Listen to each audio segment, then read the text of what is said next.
Hi everyone, it's Eric from ecartman12.blogspot.com and welcome to my gaming performance video on the Samsung Galaxy Note 2. Now I've been very impressed with this mobile phone. It's been running very smooth, and the true test for how a phone can perform is down to gaming. So let's go into one of the games, and we'll go into the Amazing Spider-Man because this is a very convoluted game. I don't know why, but on some devices, like a dual-core device like on the Sony Xperia T, it plays better on that than it does with the Galaxy S3 and the HTC One X. So let's see how the Galaxy Note 2 plays the game.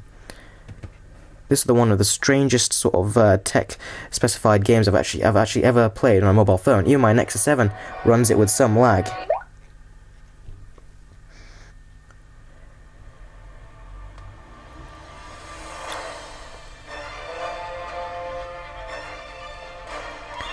Yeah, let's just lower the volume down a little.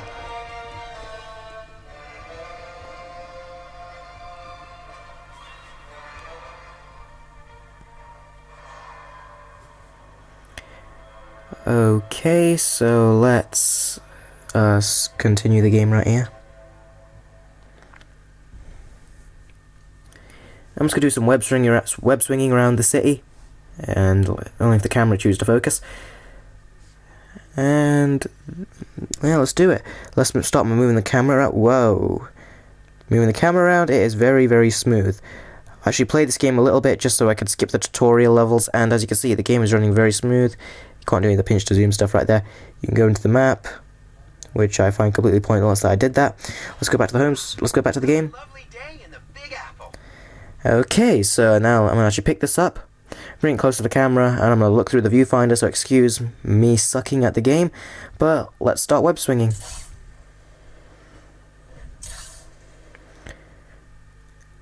That is very smooth. It doesn't run this smooth on my Nexus 7. The smoothest I've actually experienced this game was on the Sony Xperia T, and that had a 1.5 GHz dual-core processor, as opposed to the quad-core processors in other phones like the Galaxy S3 and the HTC One X. And in my Nexus 7 as well. As you can see, this was running very smooth, and you could just move the camera around while it's still web swinging, and still no sign of any lag. And yeah, one of the most graphically intensive games on the market is actually running very smoothly on this.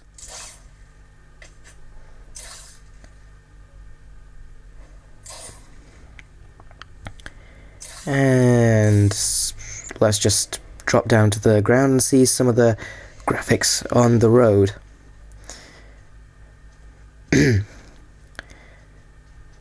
Okay, so if you run quite a bit, Spider-Man starts super speeding and running.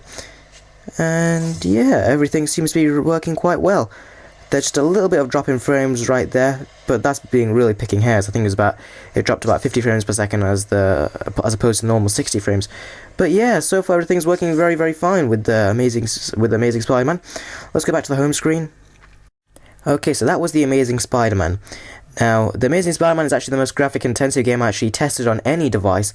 Nova 3 and all the others passed with great performance, but Spider-Man is always the one that really sort of like stutters on many devices.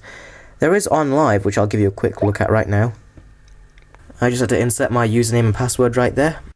Now, I'm pretty sure many of you remember my previous video where I was actually connected an Xbox 360 controller to my Nexus 7, and I was playing console gaming on my Nexus 7, such as Assassin's Creed 2, Batman Arkham Asylum, etc. You can even play Batman Arkham City onto it as well. And the game worked very well. I'm not sure how it would work on this though. However, the reason I'm not sure is because I did try connecting my 360 controller to this, but for some reason they'd only just show all 4 rings light up on my 360 controller, you know, on the Xbox button, and it will not connect to this Galaxy Note 2. It's very strange. I'm not sure if you have to root in order to actually have it work, but on my Nexus 7 I did have to root and it worked. And as you can see, you got a whole load of games here that if it did work, you could actually play. You could actually play all these games using a 360 controller and stuff. There should be some other alternatives out there. And if you do have a wireless OnLive controller, which you can actually purchase from the OnLive website, then you can obviously control the game using that wireless controller. So that would be ideal on a screen like this. However, if you can't use a controller, they do have some games that take advantage or, you know, use the touchscreen, such as Lego Batman. If I go into this,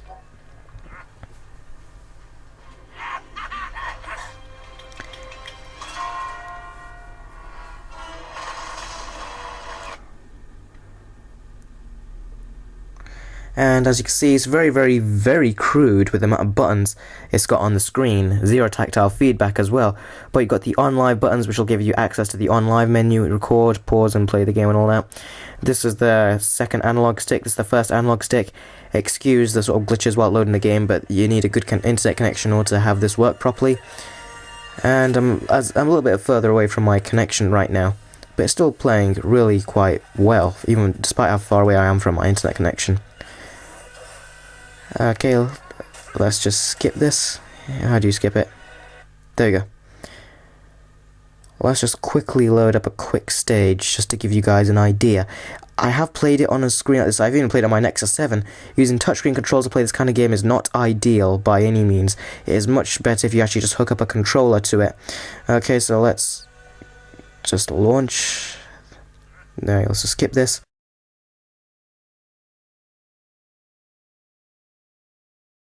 And skip this. And you have to wait before you can actually skip this one.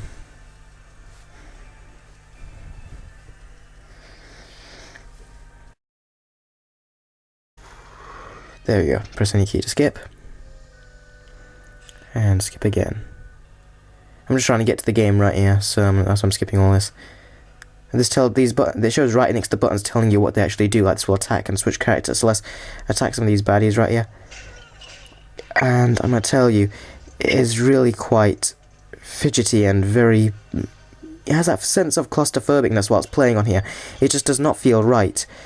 Touchscreen is not good. You need actual buttons. See, as I'm trying to move away, it doesn't perform very well. And I just killed myself. Let's go back to the home screen. But the game performs very much better if you're near your internet connection, obviously. But the game will also feel a lot better if you use actual controls. So you got the idea there. You can play some games that actually have been configured for the touchscreen, such as LA Noire as well, which is probably the best one to choose. But as you saw, that is gaming on the Galaxy Note 2. So gaming on this device, very, very good, and I'd expect as much since this is running a 1.6 GHz quad-core processor with 2 gigs of RAM as well. So for gaming-wise, you shouldn't have any problems yet, especially with the new Tegra 4 sort of announced by Nvidia. Their Tegra 4 game should work very well on this as well, with this blazing fast processor. Anyway, I'm going to have to sign off now. Thank you very much for watching. This has been Eric from ecom12.blogspot.com. A big thank you must go over to Vodafone for sending me this handset over to review. Please stay tuned for my future coverage of the Galaxy Note 2, and I'll see all of you in the next video.